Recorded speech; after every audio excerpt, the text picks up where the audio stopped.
The gavel came down with a dry thud that echoed through the smoky saloon, and Lady Victoria Ashford felt the weight of that decision settle in her chest like a stone thrown into deep water.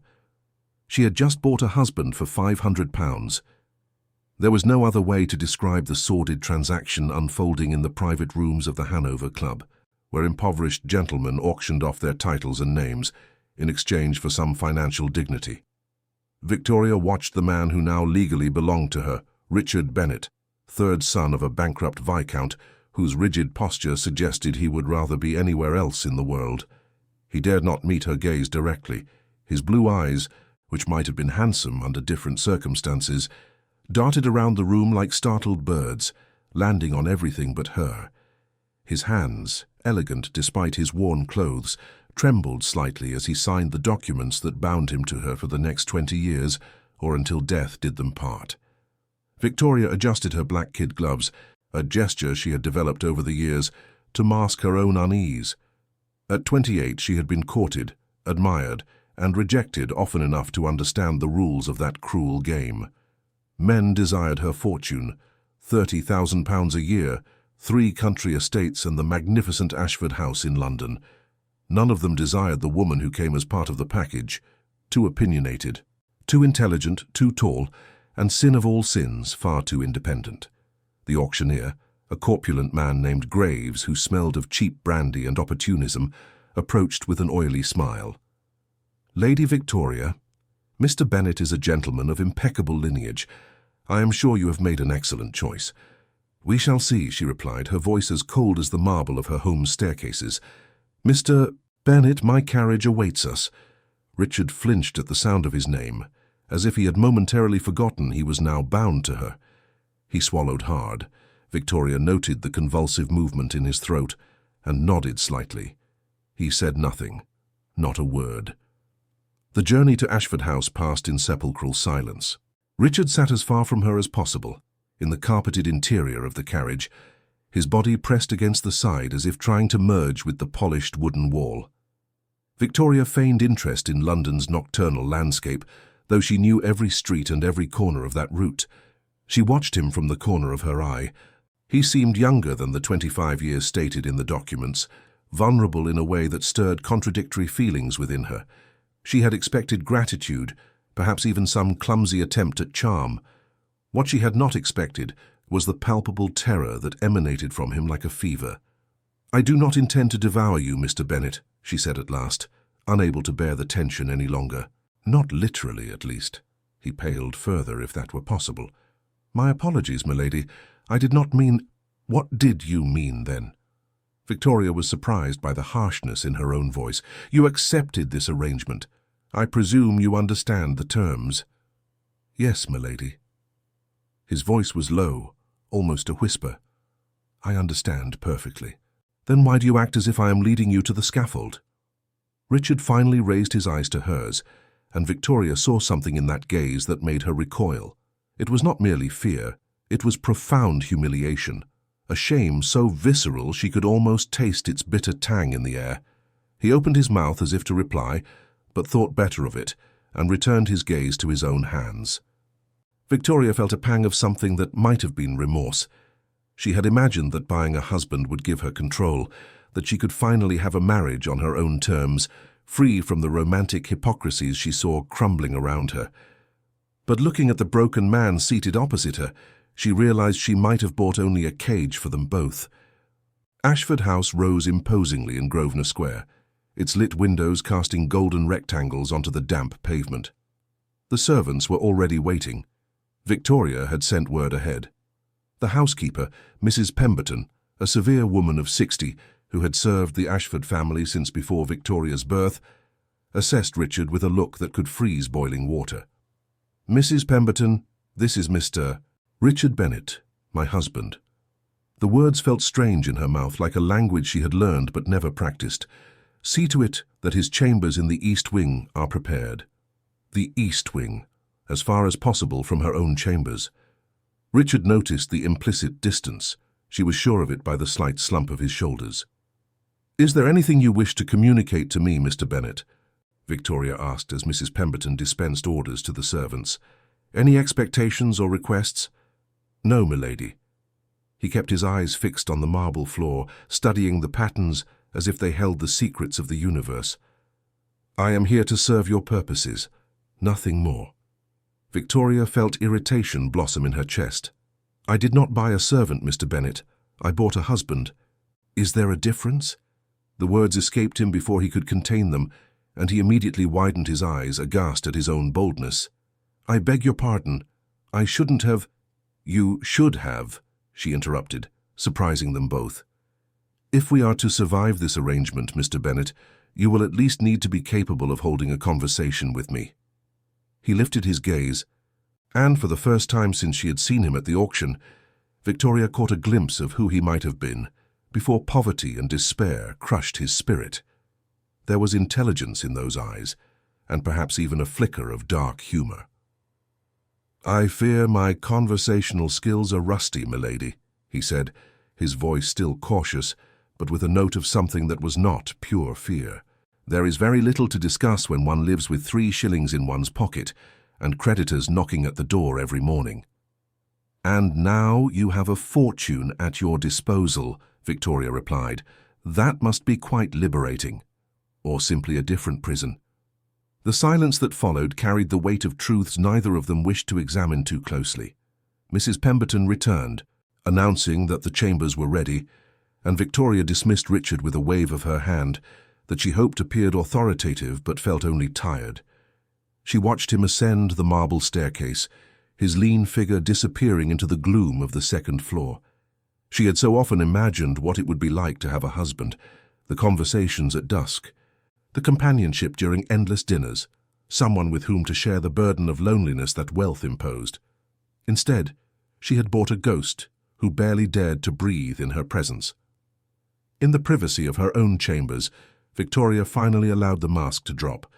She sat before her dressing table, watching her reflection in the flickering candlelight. The dark eyes that stared back at her seemed to belong to a stranger, a woman who had become so pragmatic in her calculations that she had forgotten how to feel anything beyond cold determination. She had bought a husband because society demanded it of her, because she was tired of being the object of pity and gossip in the salons, because she believed she could control at least this aspect of her life. But in doing so, she found she had created a situation even lonelier than before. Outside, London slept beneath a starless sky. Somewhere in that enormous house, Richard Bennet probably lay awake, trapped in his own prison of fear and humiliation. And Victoria, surrounded by all the wealth and power one could desire, realized she might have made the most expensive mistake of her life. £500 for a husband. But what would it cost to buy back the possibility of something real? Morning arrived at Ashford House with the discretion of a conspiracy. Victoria awoke before dawn, as she always did. But this time there was something different in the house's silence. The awareness that she was no longer alone, that somewhere in those corridors a stranger who now bore her surname was also waking to the reality of what they had done. She dressed without summoning her lady's maid, preferring solitude to order her thoughts. She chose a simple but elegant blue-grey muslin gown, free of the excessive adornment society expected of a woman of her standing. She had long since learned that wealth could be flaunted or whispered, and she preferred the latter. When she descended to the breakfast room, she found the table laid with customary precision, but only one place set. Mrs. Pemberton emerged from the pantry with that expression which indicated carefully restrained disapproval. "Has Mr. Bennet had his breakfast yet?" Victoria asked, adjusting her skirts as she sat. "No, milady." The housekeeper poured tea with measured movements. "He has not come down yet." Victoria consulted the pocket watch that had belonged to her father. It was already past 9 o'clock. It wasn't absurdly late, but certainly not the hour she expected from someone in his position. Though, she thought with bitter irony, what exactly was Richard's position? He was neither guest nor servant, not quite family, but certainly not a stranger. "Send someone to check if he is well," she said, cutting a slice of bread she had no intention of eating. Mrs. Pemberton hesitated, and Victoria recognized that pause. It was the same one the housekeeper used when she had something inconvenient to say. "What is it?" "Mr. Bennet is already awake, milady. The footman who took water to his chambers reported that he was sitting by the window watching the gardens. The housekeeper paused delicately. For more than 2 hours, Victoria lowered her bread, her appetite vanishing completely. She imagined Richard in that strange room, in a house that must seem opulent to the point of absurdity for someone who had lived in destitution, unsure if he had permission to come down, to eat, to exist. "Ask him to come down immediately," she said, and her voice came out sterner than she intended, "and lay another place at the table. From now on, Mr. Bennet will dine with me." If the housekeeper had any opinion on this, she kept it to herself. 20 minutes later, Victoria heard hesitant footsteps on the staircase. She continued feigning interest in her correspondence as he entered, but discreetly observed his arrival. Richard looked even worse in the daylight. He wore the same clothes from the previous night, evidently possessing no others, and there was a spectral quality to his pallor. He stopped at the entrance to the drawing room like a condemned man before a tribunal, his hands clasped so tightly that his knuckles whitened. "Sit down," Victoria said, indicating the chair opposite her. He obeyed with the rigidity of a soldier, keeping his eyes fixed on the empty plate before him. A footman appeared to serve him, but Richard flinched so visibly at the sudden movement that the young man recoiled, alarmed. "Leave us," Victoria ordered, dismissing the servants with a gesture. When they were alone, save for the muffled ticking of the grandfather clock, she set down her own teacup with deliberate softness. "Mr. Bennet, I need you to understand something." He did not reply, but inclined his head a fraction of an inch, the minimal acknowledgement that he had heard her. "This is your home now," she continued, choosing each word with care. "You are neither guest nor prisoner. You may come down when you wish, eat when you are hungry, walk the gardens, or use the library. You do not need my permission to exist within these walls." "I understand, milady." His voice was so low she had to lean forward to hear. "You understand." Victoria felt frustration rise like a tide. "Then why did you remain locked in your room like a ghost? Why do you act as if I would hang you for coming down to breakfast?" Richard finally raised his eyes, and the expression Victoria found there made her recoil. It was not merely fear, it was something deeper, more corrupted. It was the absolute certainty of someone who had learned through repeated pain that any misstep would be punished. "Because I don't know the rules," he said, and for the first time there was a note of something beyond submission in his voice, perhaps despair, perhaps contained anger. "Yesterday I was a man on the brink of debtor's prison, sleeping in a room where the rain came through the ceiling and eating stale bread when I was lucky. Today I wake in chambers larger than the entire house I lived in for the past 3 years, using sheets that probably cost more than everything I have ever owned. You say this is my home, but we both know the truth. It is your home, and I am merely another of your possessions." The silence that followed was thick as velvet. Victoria felt his words pierce something she had preferred not to examine, the fundamental truth of their arrangement, naked and impossible to ignore. "Would you rather return to destitution?" she asked, and her voice came out colder than she intended. "Would that be more dignified?" "I don't know." Richard ran a hand through his hair in a gesture of exhaustion. "At least there I knew who I was. Here, I am nothing.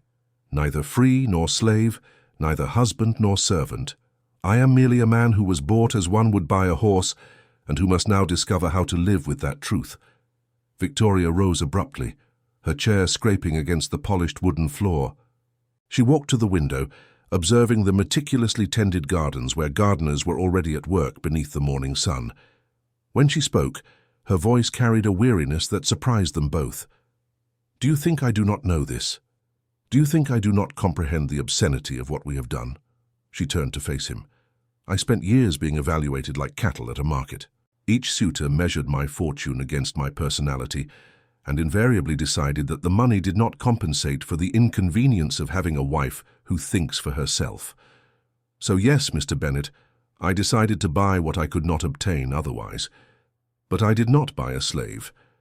I bought the possibility of a marriage without the romantic lies that make such transactions more palatable. And how is that working out for you?" The question came from him with a hint of bitterness that might have been refreshing had it not been so sad. "Terribly, as you can see." Victoria surprised herself by laughing, a humorless sound. I had hoped for at least civilized company. Instead, I have a husband who barely dares to breathe in my presence." Richard slowly rose to his feet, as if testing to see if he had permission. He approached her with cautious steps, stopping at a respectable distance. In the daylight, Victoria could see details she hadn't noticed in the dimness of the club. The quality of his eyes, which shifted between blue and grey depending on the light. The fine scar above his left eyebrow. The way his hands, despite their thinness, suggested strength. "I don't know how to do this," he said at last, and there was a naked vulnerability in his voice that made something clench in Victoria's chest. "I don't know how to be a husband to a woman who bought me. I don't know how to look at you without remembering that every meal I eat, every garment I wear, every breath I take in this house is because you paid £500 for me. How do I—" He paused, searching for words. "How do I find any dignity in this?" The brutal honesty of the question cut through all of Victoria's defenses. She had prepared for many things: servile gratitude, opportunistic attempts at manipulation, even veiled contempt. She had not prepared for this, a man directly confronting the humiliation of his situation without attempting to mask it with pretenses. "I don't know," she admitted, and it was liberating to speak the truth. "I imagined it would be simpler, that we could simply coexist, maintain social appearances, and each live our lives. But I see now that was naive of me. Or cruel." Richard said this without accusation, merely as a factual observation. "Yes," Victoria conceded. "Perhaps cruel too." They stood there, two strangers bound by legal documents and money, unsure how to bridge the chasm between who they were and who they were expected to be. The clock ticked off the seconds, each tick a reminder of the time they would have to spend navigating that impossible situation.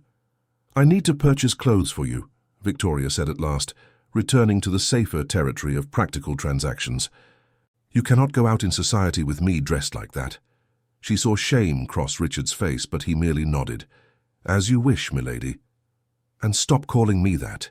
Impatience returned to her voice. "I am your wife, not your liege lord. Victoria is perfectly suitable when we are alone." "Victoria." He tried the name cautiously, as if testing a bridge that might collapse. "It feels strange." "All of this is strange," she replied, returning to the table and forcing herself to take a sip of the tea, which had grown cold. "But we will have to find some way to make it functional. There is a ball at the Worthingtons' house in 3 days. We will need to make our first appearance as a couple." She saw Richard pale further, if that were possible. "A ball. Yes, society's way of evaluating us, cataloguing us and deciding if we are worthy of their salons." Victoria kept her voice practical, though she felt a weight in her stomach at the thought. "You will need to dance with me at least once. Can you dance?" "I used to." He sat back down, this time uninvited, a small step forward. "It has been years since I attended a ballroom. Then we will have to practice."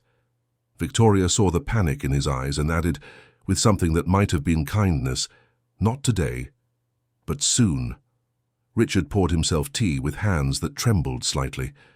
Victoria watched him drink, noting how he seemed to savor each sip as if it were the first real thing he had tasted in days. Perhaps it was. "Richard," she said, and he flinched at the sound of his own name. "If we are to survive this, you will need to stop fearing me." "It is not you I fear," he replied, setting down the teacup with excessive care. "It is the dependency. It is waking up every day, knowing that everything I have can be taken away with a gesture from you. That is what terrifies me."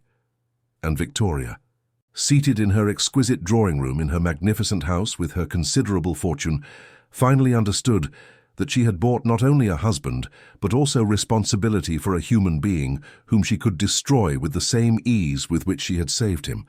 The question now was, what would she do with that power?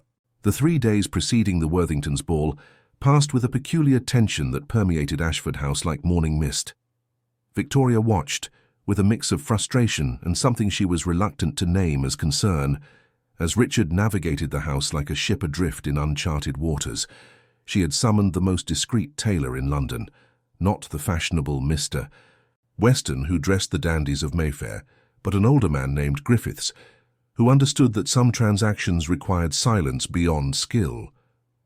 Richard had submitted to the measurements with the passivity of one who had learned to have no preferences, but Victoria had noticed how his fingers reverently traced the fabrics of fine wool and Egyptian linen, as if he could not believe they would be transformed into clothes for him.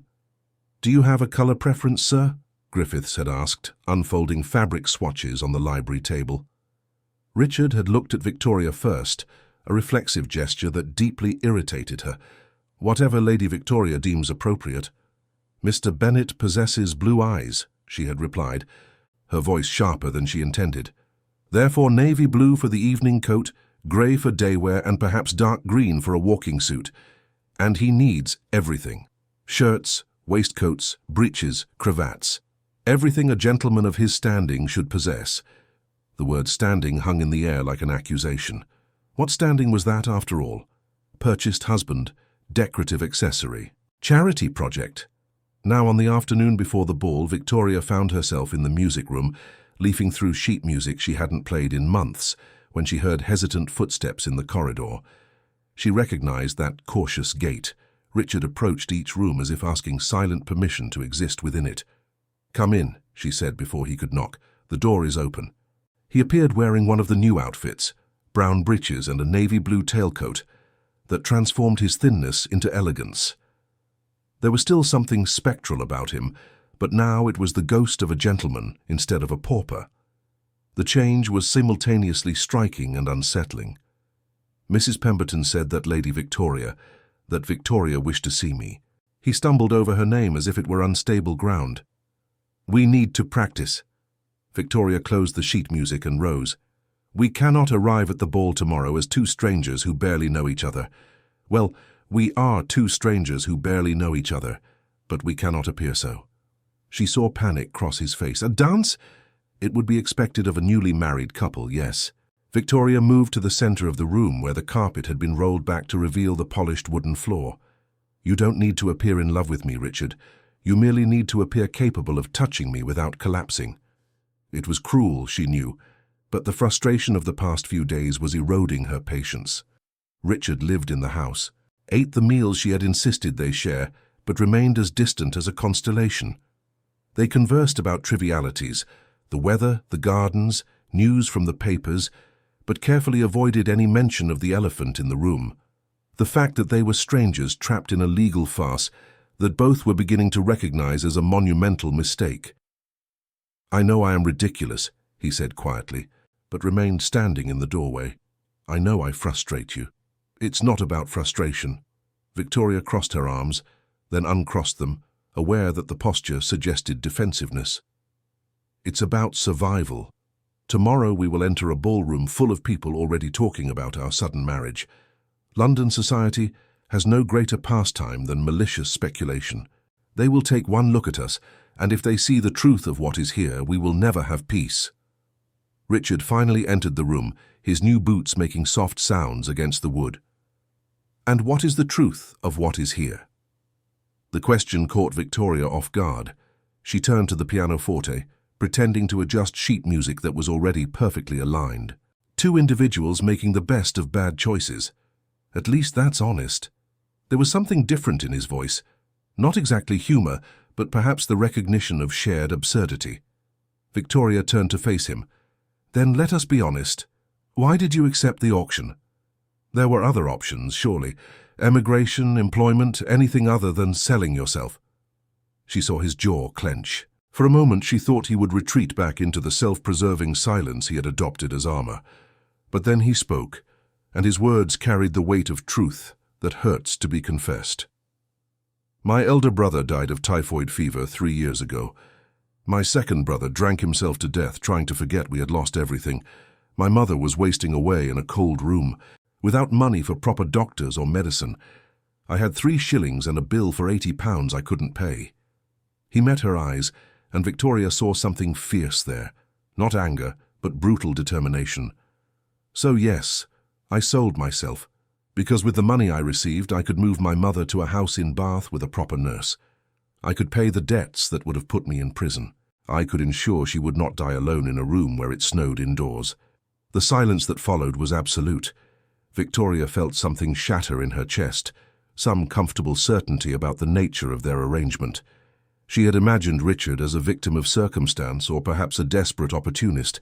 She had not considered that he might have made a calculated sacrifice, weighing his own dignity against another's survival and choosing the latter. "Is your mother well now?" she asked finally. "According to the nurse's last letter, she is recovering." Something softened in his face. "She doesn't know about the marriage. I told her I found employment as a secretary for a family in London. It's easier that way." Secrets within secrets.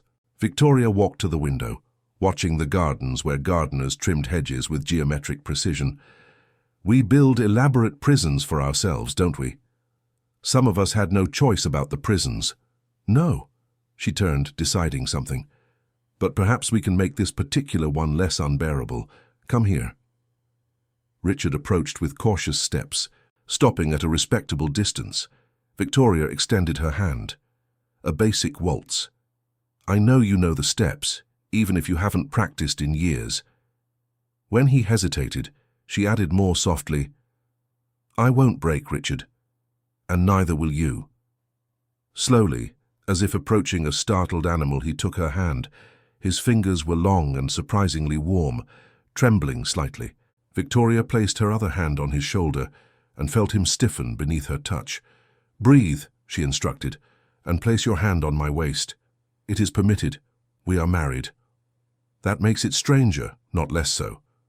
But he obeyed, his hand resting with excessive delicacy, as if she were porcelain that might shatter. "Now let us move." Victoria began to count the beat, guiding them through the basic steps. At first, Richard was stiff as wood, his movements mechanical and awkward, but gradually, muscle memory took over. Their steps became smoother, more natural. "See," she said after a few minutes, "you haven't completely forgotten. I forgot what this feels like." He did not specify what this meant. Proximity, touch, the sensation of another person trusting in his guidance. They danced in silence for a while longer, only the whisper of their steps and the distant ticking of the clock filling the space. Victoria realized it was the first time they were genuinely together, not merely occupying the same room, but connected through touch and movement. It was simultaneously uncomfortable and strangely intimate. "What will we tell them?" Richard asked finally. "The people at the ball, they will ask how we met, why we married so quickly." "We will tell them the truth." When he looked at her with alarm, she continued, "A version of the truth. That we met through mutual acquaintances, that we were both in a position to desire matrimonial companionship, that we decided to be practical rather than romantic." Victoria paused. "Society has accepted marriages of convenience among aristocrats for centuries. We merely need to present ours as a rational choice rather than mutual desperation." "Is that what it was? A rational choice?" Victoria considered the question. "I thought it was.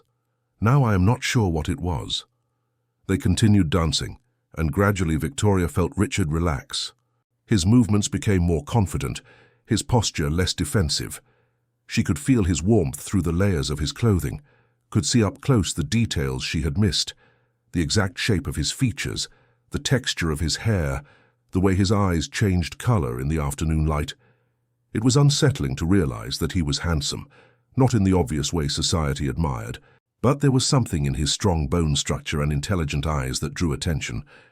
Beneath layers of fear and humiliation, Victoria glimpsed the man he might have been under different circumstances. "May I ask a question?" Richard said, his voice low near her ear. "You may." "Why did you not simply remain unmarried? With your fortune and position, you could certainly have defied conventions." Victoria considered how much to reveal. "I could have, but there is a particular loneliness in being eternally deemed unsuitable, in seeing pity in people's eyes when you enter a room. I thought a husband, even a purchased one, would eliminate that. And has it? I don't know yet." She met his eyes.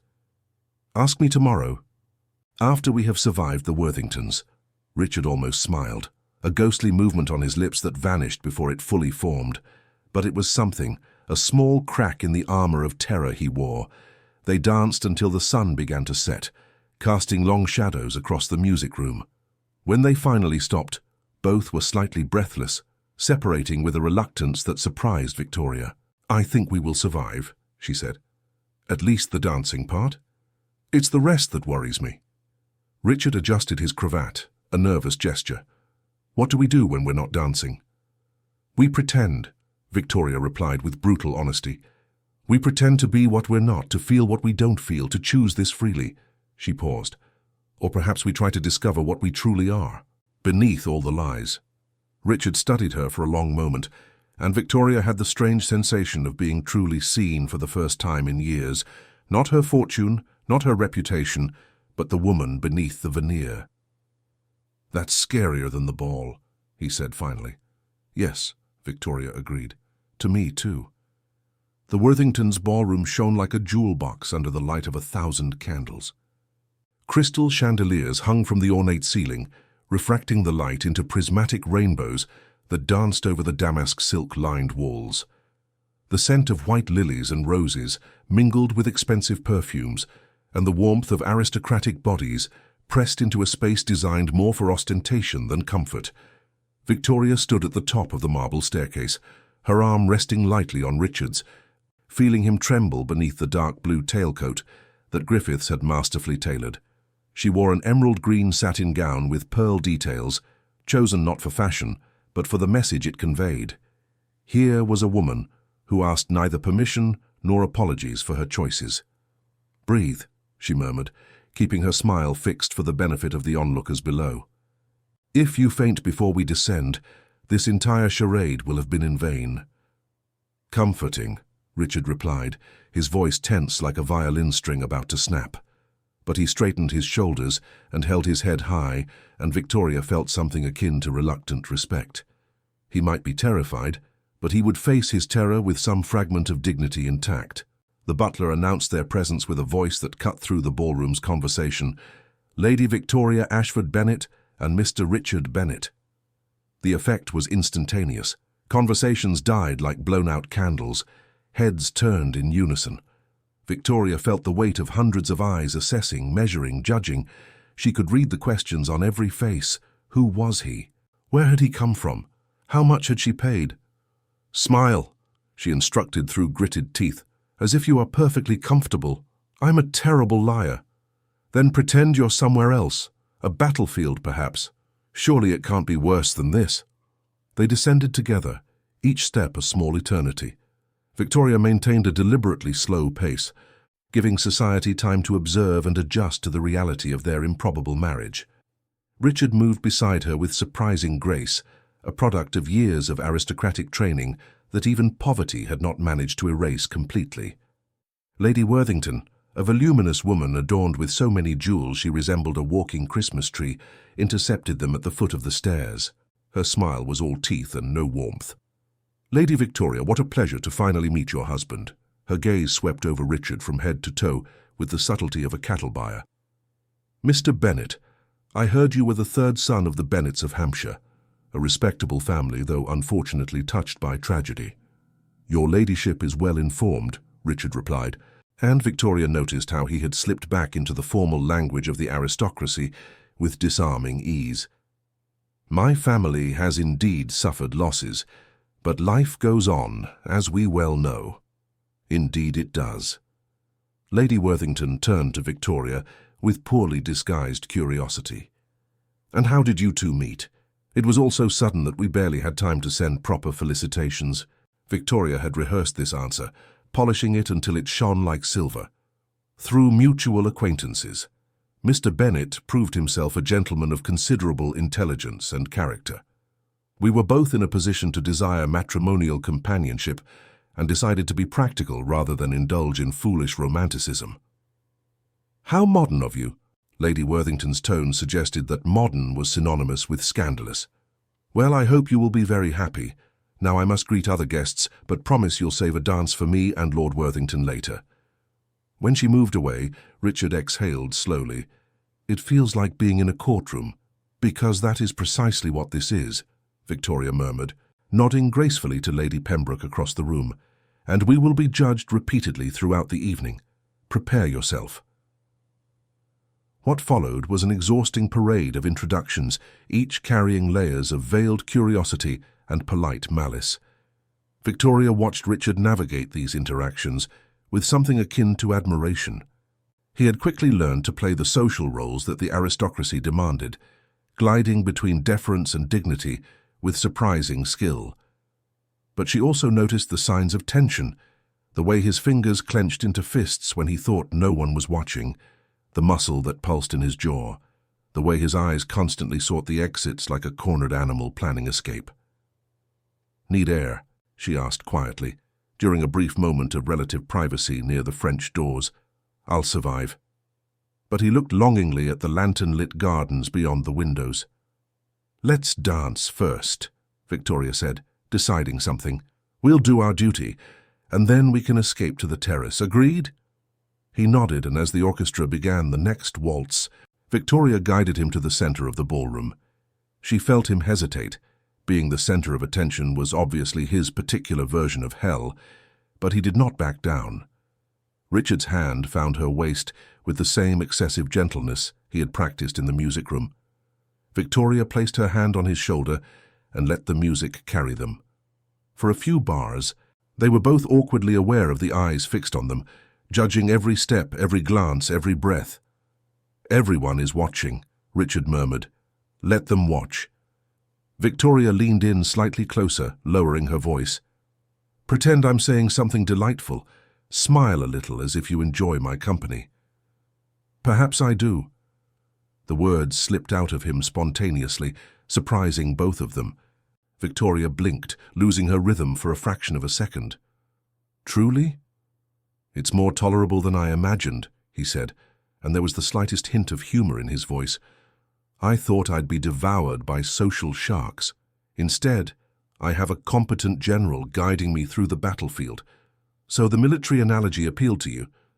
I've survived this far, haven't I?" Richard allowed the corners of his lips to curve, not quite a smile, but close.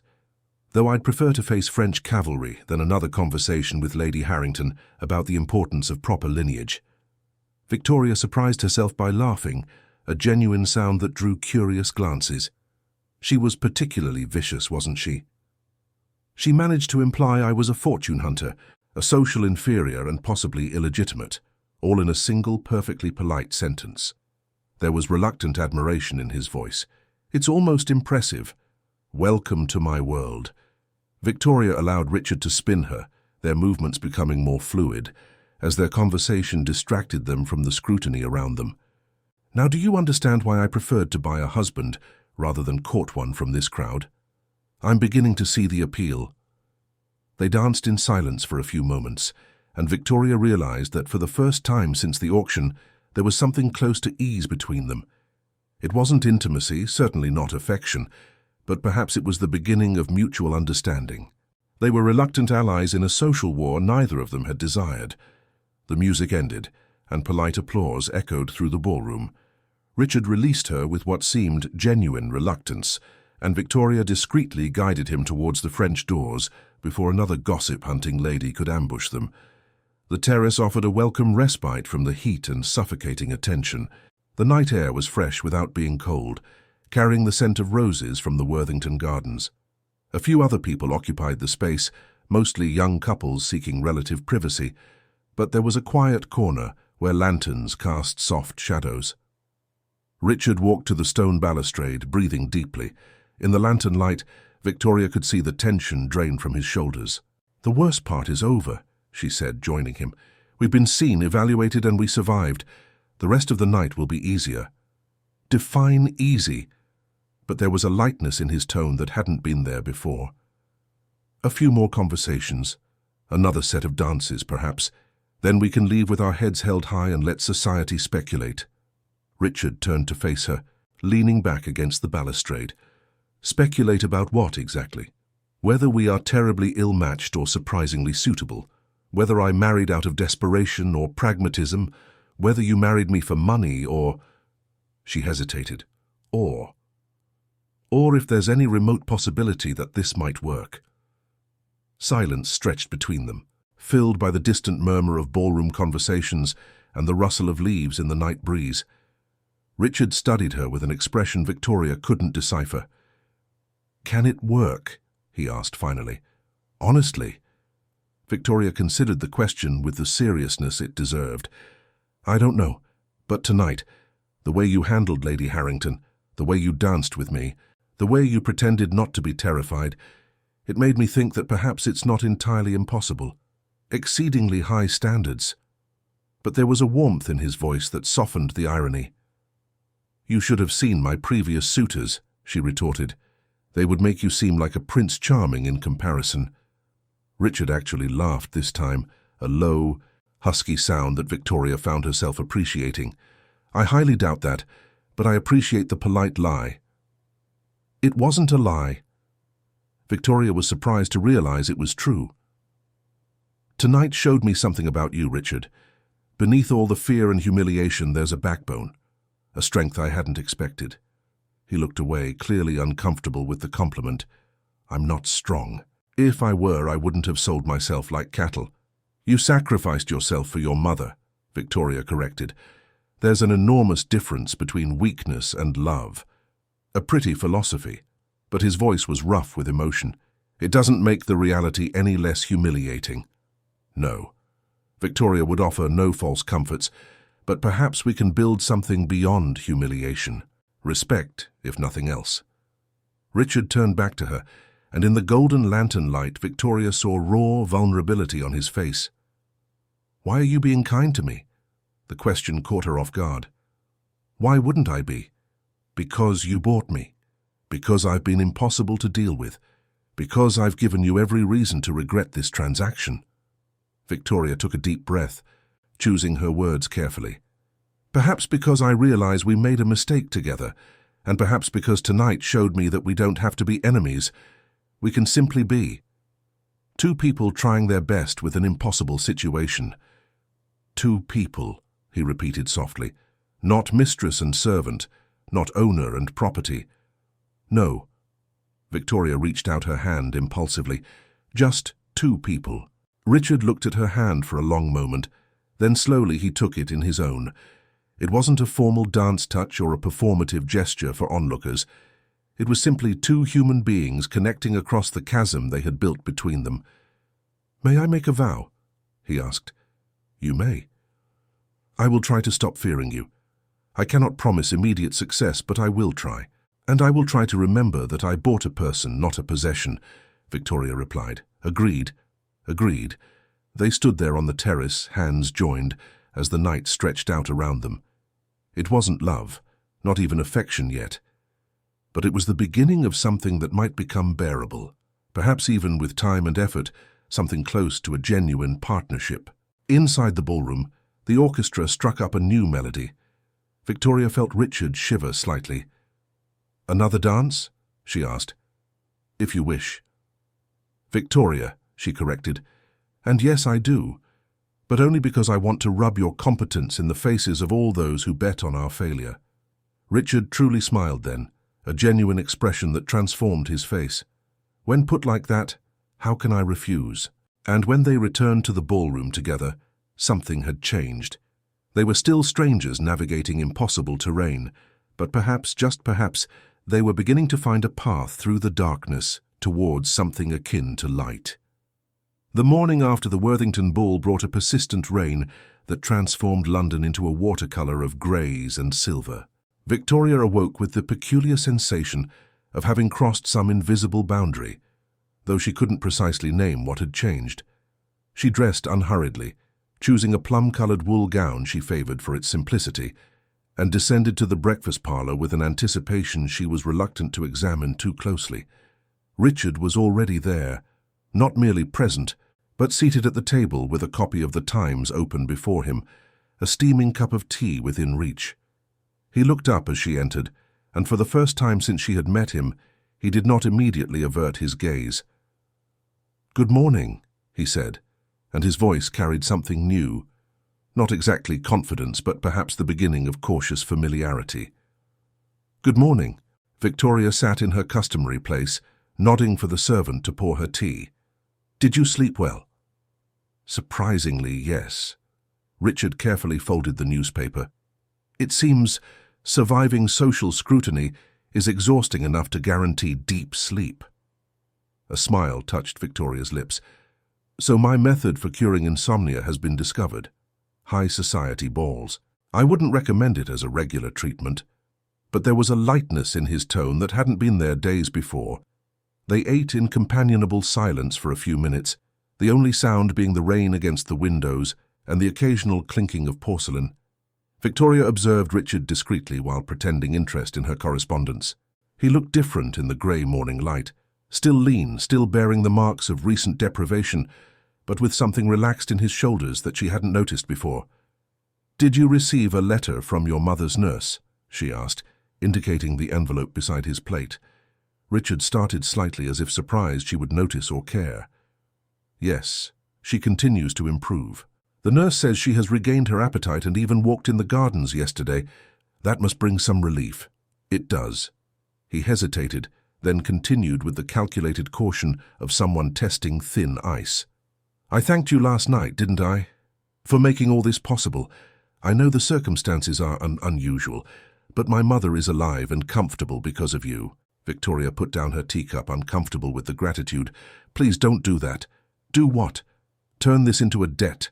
She met his eyes. "We had a commercial agreement. You don't need to act as if you're eternally in my debt." "But I am." Richard leaned slightly forward, sudden intensity in his gaze. "Even if you don't wish to acknowledge it, Victoria, the truth is you saved me. You saved my mother. That's not something I can simply pretend didn't happen. And you saved me, too," she retorted, before she could censor the words. When he looked at her in surprise, she continued reluctantly, "From another year of being an object of pity. From whispers in drawing rooms about poor Lady Victoria, whom no one wanted. From looks of compassion that are worse than scorn. So you see we were mutual in our salvation." Richard studied her for a long moment, something shifting in his expression. "I hadn't thought of it that way. Few people do." Victoria returned her attention to the toast she had no intention of eating. "Everyone presumes that a rich unmarried woman must be desperate for a husband. They never consider that perhaps she's simply tired of explaining why she doesn't have one. And now you do." There was a note of irony in his voice. "Though I doubt it's precisely what you imagined." "Nothing is precisely what we imagine," Victoria replied. "But last night at the ball, it wasn't as dreadful as I feared. High praise indeed. Take the compliments where you find them. Mr. Bennet." A genuine smile crossed Richard's face, transforming his features in a way that made something tighten in Victoria's chest. She looked away quickly, unsettled by the reaction.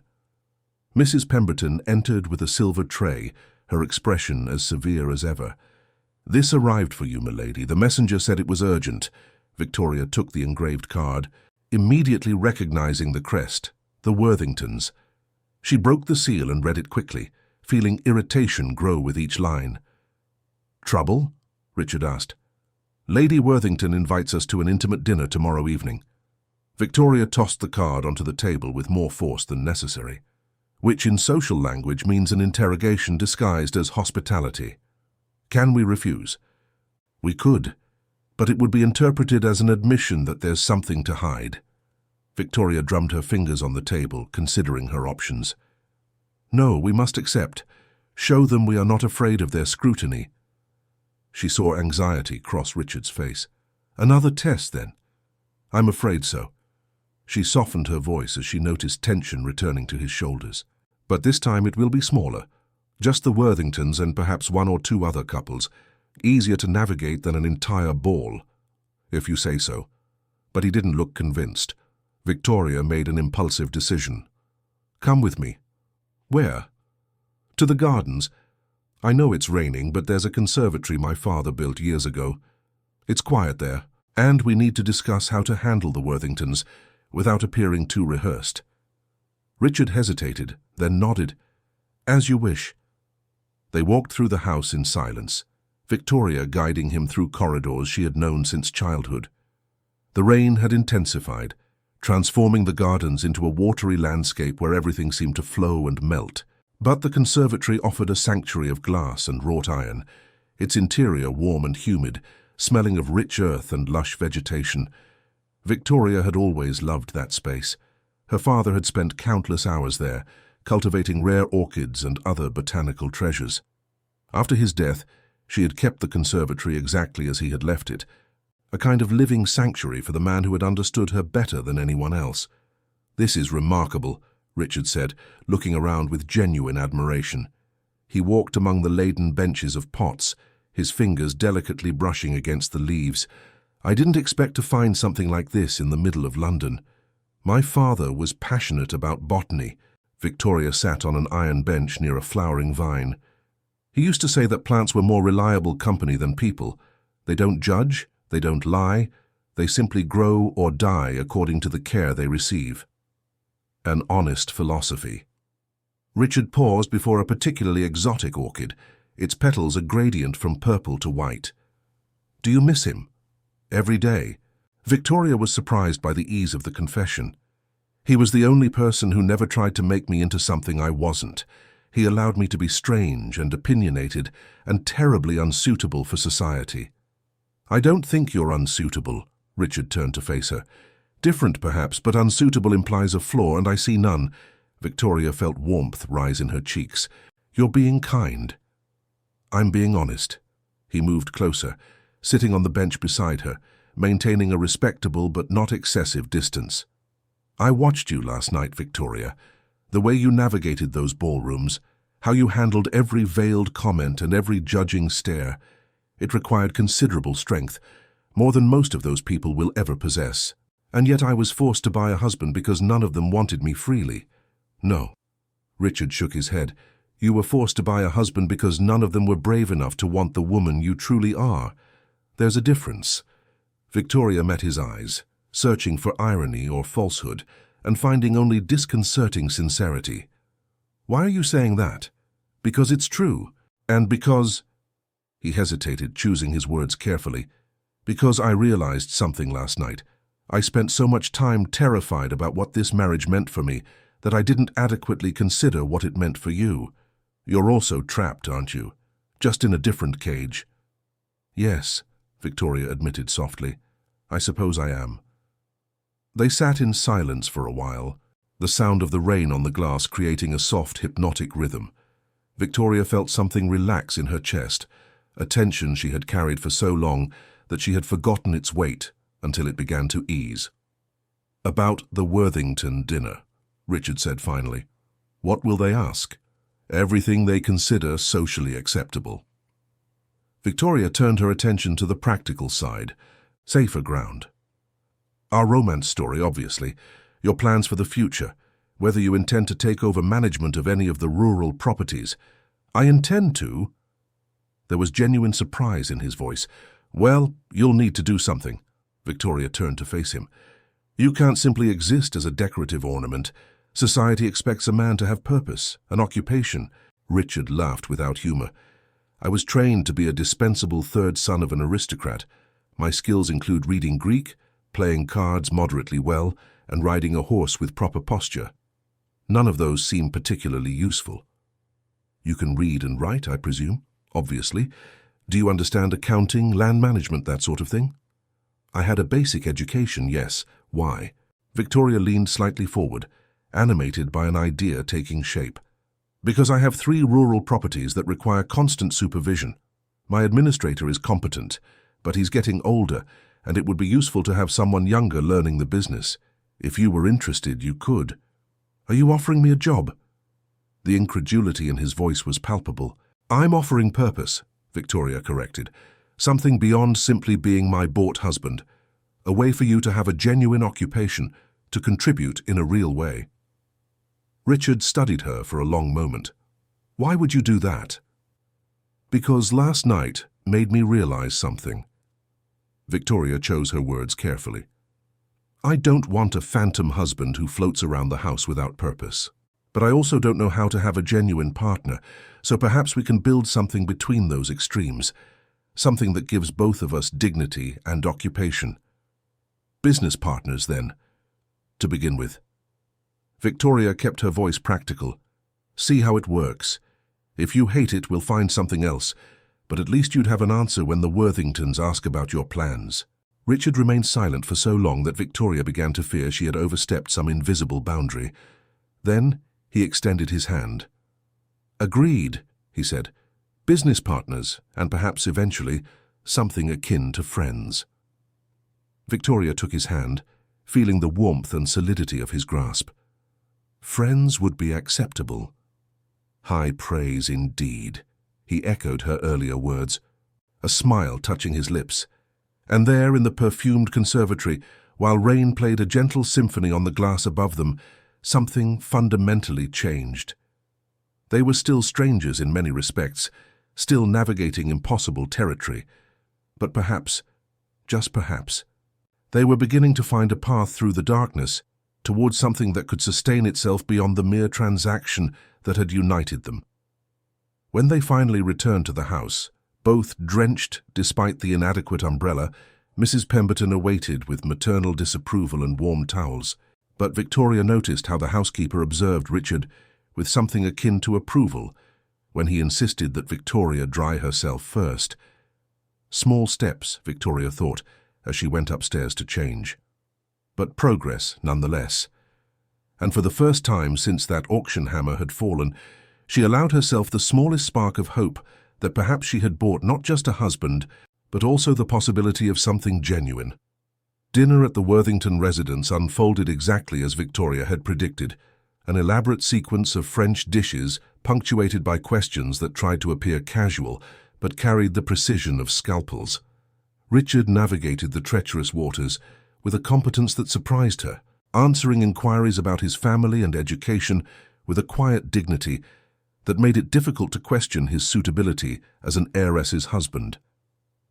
Now, 3 weeks after that dinner, Victoria found herself in the library at Ashford House, reviewing correspondence from her rural administrator, when Richard entered carrying leather-bound volumes under his arm.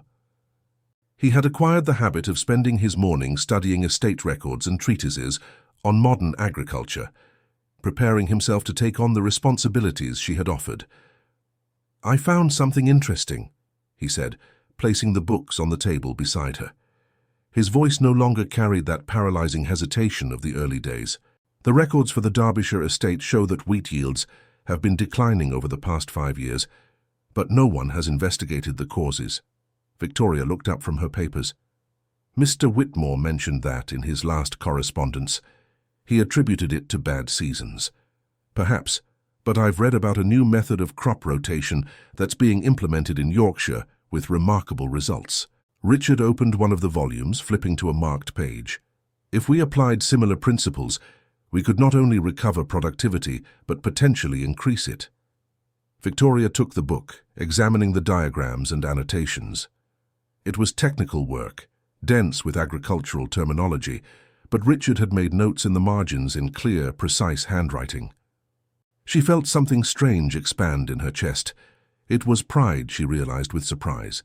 Pride that he had taken that casual offer and turned it into genuine purpose. This would require considerable initial investment, she observed, mentally calculating the costs. Yes, but the long-term returns would justify the expense. Richard moved closer, pointing out specific figures. He was close enough that Victoria could feel his warmth, the faint scent of soap and clean wool. "I could travel to Derbyshire in the coming weeks, assess the lands personally, and consult Mr. Whitmore about implementation." Victoria slowly lowered the book. "Are you suggesting an extended visit to the estate?" "It would be necessary, yes. Perhaps 2 or 3 weeks to make a proper assessment." He hesitated, something shifting in his expression. "Unless you prefer that I remain in London." The question hung between them, loaded with unspoken meanings. Victoria realized she had grown accustomed to his presence, the shared meals, the conversations in the library, even the companionable silences when they both read in nearby armchairs on rainy evenings. The idea of the house without him created an emptiness she didn't wish to examine too closely. "No," she said finally. "If the trip is necessary, you must make it. But perhaps—" She stopped, surprised by her own words. "Perhaps I should accompany you. It's been a long time since I visited the estate, and Mr. Whitmore would be reassured to see personal interest." Richard studied her with those eyes that had learned to meet hers without flinching. "Are you sure? You don't have to do that." I know I don't have to. Victoria closed the book with decision. But I would like to. If you don't object to my company, naturally. A slow smile curved his lips, an expression she was seeing with increasing frequency in recent weeks. I don't object in the least. I was, yes, for the last 20 minutes at least. Richard closed the book, carefully marking the page. I'll spare the suspense and simply ask, what are you thinking? Victoria lowered her embroidery to her lap. Honesty had become easier between them in recent weeks, but it still required courage. I was thinking how you've changed, how we've both changed, I suppose. For better or worse? For better. She met his eyes. Definitely for better. Richard leaned slightly forward, elbows resting on his knees. I agree, though I must admit that in the first few days, I wasn't sure we'd survive the first week without one of us murdering the other. I considered it, Victoria admitted with the faintest trace of a smile, particularly when you insisted on calling me my lady, as if I were some medieval despot. And I considered simply running away in the middle of the night. But there was a lightness in his tone that softened the words. It seemed easier than facing the reality of what I had become. What do you think you've become now? The question made him pause, considering. I don't fully know yet, but perhaps someone who is discovering that there is purpose beyond mere survival, that there's a possibility of building something that matters. Because of the country estates? Because of many things. His gaze held hers, an intensity in it that made something clench in Victoria's chest. The opportunity to do meaningful work, yes, but also... He hesitated, as if weighing how much to reveal. Also because for the first time in years, I don't wake up every day terrified of how I'll survive until nightfall. There's room to think beyond immediate fear. It's liberating in ways I hadn't expected. Victoria felt emotion tighten her throat. I'm glad that you can feel that, I mean. And you? He asked softly. How have you changed? It was a fair question, but Victoria found it difficult to articulate. I'm not sure yet, but I feel less alone, I suppose. Less as if I'm constantly defending territory against invasion. She laughed humorlessly. Though there are still moments when I have to remind myself that you're not an enemy to be managed. Only a clumsy business partner trying his best. Not as clumsy as you think. Victoria surprised herself by realizing it was true. You have a natural talent for management, Richard. Mr. Whitmore will be impressed with your ideas. He flushed slightly at the compliment, looking away. I'll try not to disappoint you. I don't think you could. The silence that followed was comfortable, filled only by the rumble of the carriage wheels on the road and the occasional cry of birds outside. Victoria returned to her embroidery, but she was deeply conscious of Richard's presence, of the way the afternoon sun lit his profile, of how his hands turned the pages of his book with deliberate care. Something was changing between them. She felt it as one feels the change of seasons, subtle but inexorable. It wasn't love, not yet, perhaps never would be, but it was something deeper than mere coexistence, something that was beginning to feel like a foundation upon which something real could be built. The estate in Derbyshire proved to be even more beautiful than Victoria remembered. The main house, a Jacobean construction of honey-coloured stone with tall windows and formal gardens, rose against green hills that stretched as far as the eye could see. Mr. Whitmore, a man of 60 with a weather-beaten face and shrewd eyes, received them with poorly disguised surprise but genuine warmth. Lady Victoria, what a pleasure to see you again, and this must be Mr. Bennet. He assessed Richard with the experienced gaze of one who had spent a lifetime judging character. I hear you have an interest in agriculture. I do, sir. Richard extended his hand, meeting Whitmore's firm handshake without hesitation. I have read extensively on modern methods and hope to learn from your considerable experience. Whitmore seemed pleased with the answer. Well, there's much to see. We'll begin tomorrow at dawn if you don't object to an early start. Absolutely not. In the days that followed, Victoria watched Richard transform again. He walked the fields with Whitmore, took meticulous notes, and spoke with tenants and workers with a genuine respect that clearly surprised them. In the evenings they dined with Whitmore and his wife, discussions stretching for hours, as they debated drainage methods, crop rotation, and livestock breeding. Victoria found that she appreciated seeing this side of him, the sharp mind that poverty had dimmed but not destroyed, the ability to learn quickly and apply knowledge with creativity. He was no longer the terrified man from the auction, nor even the cautious partner of their early days of marriage. He was someone finding genuine purpose, flourishing under the sun of possibility. On the fifth night, after a particularly lively dinner about modernization plans, Victoria and Richard walked through the gardens under a rare star-filled sky. The air was fresh but not cold, carrying the scent of newly opened spring flowers. "You are happy," she observed, more a statement than a question. Richard turned to face her, starlight softening his features. "I am. It's strange to acknowledge it, but I am genuinely happy. Because of the estate? Because of many things." He stopped on the path, forcing her to stop too. "Victoria, I need to say something. I've been rehearsing it for days, but still haven't found the right words." She felt her heart quicken. "Just say it. Honesty has always worked better between us than elaboration." "Well, then honestly..." He took a deep breath. "When I sold myself at that auction, I thought I was ending my life in any meaningful way, that I was exchanging freedom for survival, becoming little more than a well-dressed servant. But you gave me back something I thought I'd lost forever." "What?"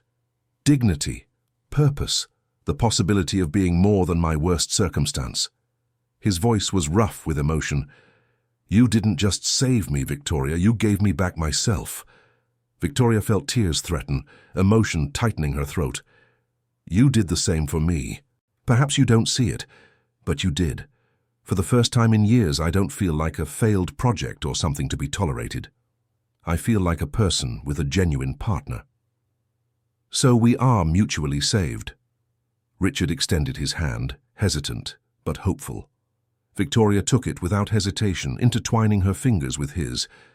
"I suppose we are." They stood there under the stars, hands clasped. Two strangers who had become something more through impossible circumstances. It wasn't a fairy tale ending. There was still much to navigate, much to discover.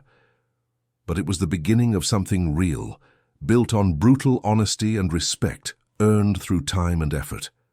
And perhaps, Victoria thought as they walked back to the house, hands still joined, this was more valuable than any romance she had once imagined buying. The carriage traversed the streets of London, under an autumn sky heavy with thick clouds. Victoria watched the familiar movement of the city through the window, but her mind remained anchored in Derbyshire, in the fields they had walked, in the conversations that stretched late into the night, in the way Richard's hand had found hers under the stars, as if it were the most natural thing in the world. They had spent 4 weeks on the country estate, a time that should have been dedicated exclusively to administrative matters, and it had been, officially at least. Richard had worked tirelessly with Mr. Whitmore, implementing the agricultural reforms with an enthusiasm that transformed every technical discussion into something akin to art. But on the edges of those productive days, something else had flourished, something Victoria was reluctant to name for fear that the word would make it too fragile to survive the return to London reality. "You're worried?" Richard said, his voice cutting through her thoughts. He sat beside her now, no longer pressed against the opposite wall as he had been on the journey that had taken them away from London months before. The proximity had become comfortable between them, natural in a way that would have seemed impossible in those terrible first days. "Not exactly worried," Victoria replied, turning to face him, "just aware that London will bring back certain realities." "The social scrutiny, you mean?" "Among other things." She hesitated, then decided on the honesty that had become their shared language. "In Derbyshire, we were simply ourselves. Here, we'll return to being Lady Victoria and Mr. Bennet, the unlikely couple society has yet to decide whether to accept or condemn." Richard captured her hand, his fingers intertwining with hers in a way that sent warmth tracing up Victoria's arm. "Let them condemn, then. Do you truly care for their opinion?" "No," she admitted. "But I care for the consequences of those opinions, the doors that might close, the opportunities that might vanish. Not for me, but for you. You're building something real with the estates. Richard, I don't want my reputation for oddity to destroy that." Hasn't my reputation as a purchased husband already done that? There was irony in his voice, but no bitterness. Victoria, if we are to face judgment anyway, I'd rather face it being true to who we are than performing for an audience that will never fully approve of us. The conviction in his voice made something clench in Victoria's chest.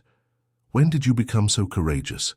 When I stopped fearing that you would destroy me at the first sign of failure. He squeezed her hand gently. You gave me space to discover that there is strength in me, that poverty hadn't managed to completely crush. Now I need to use that strength. Ashford House emerged ahead, its familiar windows reflecting the grey sky. Victoria felt both relief and apprehension at seeing it.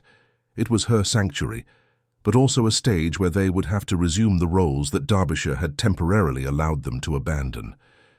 Mrs. Pemberton received them with her usual efficiency, though Victoria detected something different in the housekeeper's gaze when she observed Richard, perhaps approval, or at least reluctant acceptance. The servants unloaded the luggage, while Victoria and Richard remained in the entrance hall, momentarily suspended between the freedom of Derbyshire and the expectations of London. There is a considerable pile of correspondence awaiting you, ma'am, Mrs. Pemberton informed her, indicating the silver tray on the console table, including several invitations that require immediate reply. Victoria leafed through the envelopes with only partial dedication, her mind still processing the transition. She paused as she recognized a specific coat of arms. The Pembrokes, an old noble family known for their exclusive salons and severe judgments. She broke the seal and read quickly, feeling her eyebrows rise. "This is interesting," she murmured. "Bad news?" asked Richard, drawing closer. "Not exactly. Lady Pembroke invites us to dine at her residence next week. It's—" She searched for adequate words. "It's a significant invitation. The Pembrokes don't entertain anyone lightly. If they invite us, it means they consider us worthy of their social circle. Or they want to examine us more closely before deciding whether to reject us permanently," Richard observed with disconcerting accuracy. "Also possible," Victoria agreed. "Shall I accept?" Richard studied her for a long moment. "It depends. Do you want to accept?" It was a simple question, but it carried the weight of all the conversations they had had in Derbyshire, all the moments when they had chosen honesty over convenience. Victoria realized that for the first time in her life, she was being consulted as a genuine partner, not as a decorative piece or a source of wealth. "I do," she said finally, "but only if we are in agreement about how we will present ourselves. No more pretense, Richard. If we are to face their judgment, we will do so as we truly are." "And what are we exactly?" There was a vulnerability in his question that made Victoria pause and consider carefully.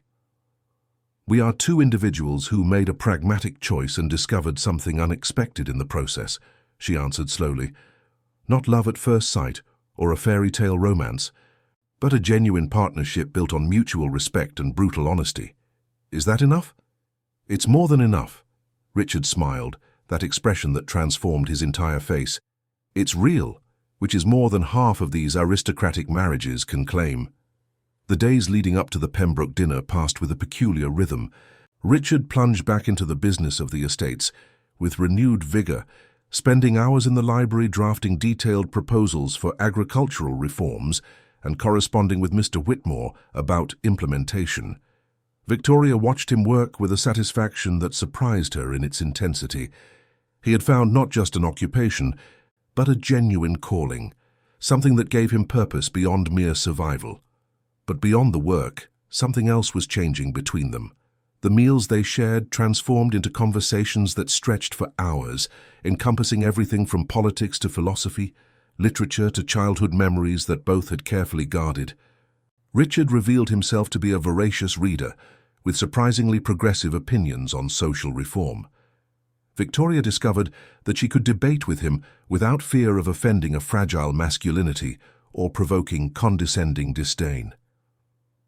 One evening, 3 days before the Pembroke dinner, Victoria found Richard in the library reading by the fire. The rain drummed against the windows, creating an atmosphere of secluded comfort. She took her own book and sat in the armchair opposite him, as they had developed the habit of doing. "May I ask a personal question?" he said after some time, marking his page. "You may. Why have you never spoken of your father before Derbyshire? Mrs. Pemberton mentioned you were close, but you rarely mention him." Victoria lowered her book to her lap, surprised by the question. "I suppose it's painful. He was the only person who truly understood me, and when he died, I felt as though I had lost not only a father, but the only genuine ally I had." "How did he die?" "A fever. It was quick, at least, a matter of days. One morning he was in the gardens tending to his orchids. The next week he was being buried in the family cemetery." She felt the familiar pang of grief, though dulled by time. "I was only 18. I wasn't prepared to manage the fortune alone, much less face society without his protection. But you did both remarkably well." "I did what was necessary. I learned quickly that tears and vulnerability were luxuries a woman alone could not afford. So I built walls, became the Lady Victoria everyone knows, cold, practical, impossible to impress or manipulate." Richard leaned forward, elbows resting on his knees. "And who is the Victoria behind those walls?" The question should have seemed invasive, but coming from him it sounded simply curious, genuinely interested. Victoria discovered that she wanted to answer honestly. Someone who feels deeply but has learned not to show it. Someone who wants genuine connection but fears being used. Someone who... She hesitated, then continued. "Someone who is tired of being always alone, even surrounded by people." The silence that followed was not uncomfortable. Richard studied her with those eyes that had learned to read the nuances of her expression, the subtle signs she normally kept hidden. "You're not alone now," he said finally, with a simplicity that made the words all the more powerful. "Not anymore." Victoria felt emotion tighten her throat. "No, I suppose I'm not." He stood up and crossed the space between them, kneeling beside her armchair. The position should have seemed subservient, but somehow it did not. It felt simply close, intimate in a way that made Victoria's heart quicken. "Victoria," he said, taking her hand, "when we married, I thought I was exchanging one form of imprisonment for another. But you showed me that there is a third option, freedom found through genuine partnership. I don't know how to thank you for that." "You don't need to thank me," she replied, turning her hand to intertwine her fingers with his. "You gave me the same gift. For the first time in years, I don't feel like I'm performing for an invisible audience. I can simply be who I am. So we are mutually freed." There was humor in his voice, but also something deeper, a warmth that made Victoria's stomach clench in a not entirely uncomfortable way. "Richard," she said, her voice lower than she intended, "what are we doing? Honestly?" He smiled, that slow smile she had come to anticipate. "I think we are falling in love, slowly, awkwardly, but inevitably." The words should have scared Victoria. Love was not part of the original agreement, was not in the terms of the contract they had signed, but instead of panic, she felt only a quiet recognition of a truth she had been avoiding naming.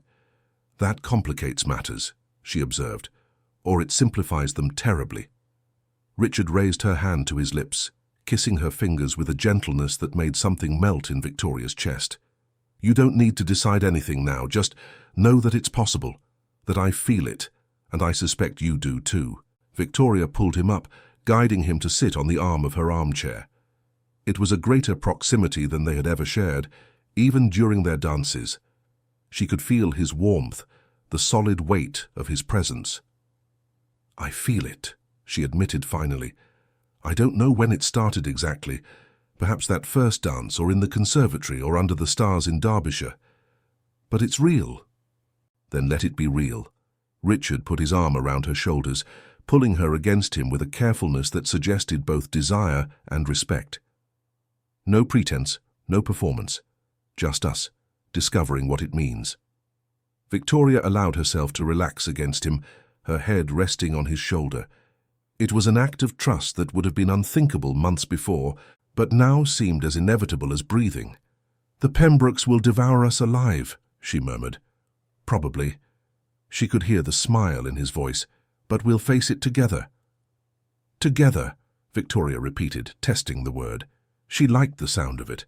Solid, real, full of a promise that wasn't foolish romanticism, but something more durable. A partnership built on brutal honesty and respect, earned through time and deliberate choice. They stayed like that for a long time, the rain providing a soft soundtrack while the fire crackled in the hearth. It wasn't a dramatic ending to a romantic story, without grand declarations or passionate gestures. It was simply two individuals who had started as a cold transaction, discovering that they had found something infinitely more valuable. When they finally separated, Richard kissed her forehead with a tenderness that made Victoria's eyes sting with unshed tears. "Good night, Victoria," he said softly. "Good night, Richard." He paused at the door, turning back one last time. "For the record, I don't regret it. Any of it." "Nor I," replied Victoria, and as she said the words, she realized they were absolutely true. The strangest purchase of her life had become her greatest treasure, not because she had bought a husband, but because she had found a partner, an ally, and perhaps, just perhaps, the beginning of genuine love built on a solid foundation of mutual respect. When she was alone in the library, Victoria allowed herself to smile. The Pembroke dinner would come, and with it new scrutiny, new judgments, but she and Richard would face them as they had faced everything else, together, honest and wonderfully, impossibly real. She had bought a husband to fill loneliness, and had discovered she had gained so much more. Life, Victoria decided as she finally ascended to her chambers, had a peculiar way of transforming desperate transactions into unexpected blessings. And for the first time in years, she awaited the future not with resignation, but with something dangerously close to hope.